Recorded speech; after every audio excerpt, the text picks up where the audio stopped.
Kapatisi TV. Together we achieve, together we can fly, reaching for the sky. ICFA University, Meghalaya.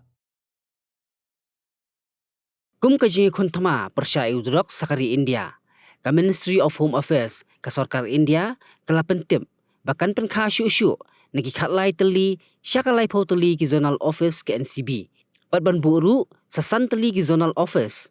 Hagi jela baper jongkari. Batban kirtiu kerdan yaki khatar teli ki sub zonal syaki zone. Haka jubab lawan ra do menteri kena ka Sarkar Padang ubakhmi yak tanat kampo iyeng. Unitianan rai. Haka writing reply haraja sabha haka arkhondai trik naitung aja penriau. La pentip babaro lai phau teli ki zonal office kidai la pentrai kampura bat ki bala biang lut ya kinong trai. Menteri la pentip bak Sarkar la menjeru ban penkha thamai sanriu teli ki zonal office hanong ba Port Blair Andaman Nicobar Island ha Dimapur Nagaland ha Aizawl Mizoram ha Shimla Himachal Pradesh hanong ba Shillong Meghalaya bat ha Gangtok Sikkim.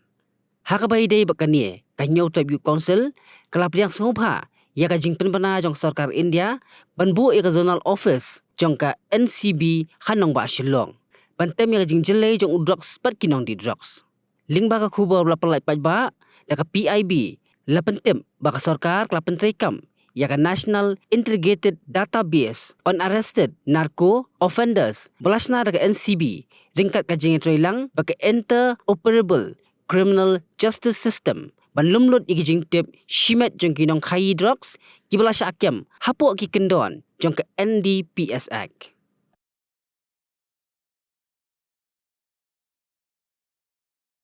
Kanong ba bernihan kadon ha uput usam ha pedeng ka Assam bat Meghalaya ka we ka them artli ki jela ha ka benta jong ka Assam dan kumba ar phautli ki karkhana red category bat ka Central Pollution Control Board kalapin benaya kate kathan kum ka jaka ka balong critically pollutant hangta kadon ka air quality monitor ka balapin pau ka khubor bala pau perthai ha ka benta jong ka Meghalaya pan dan tang santali ki karkhana red category ka jo ka le air ka baya benta lang hinre ka jingmi jabo ka ya pher dena kata ka daw kini artli ki jela menta kis dang pen khre banthaw ya ka joint action plan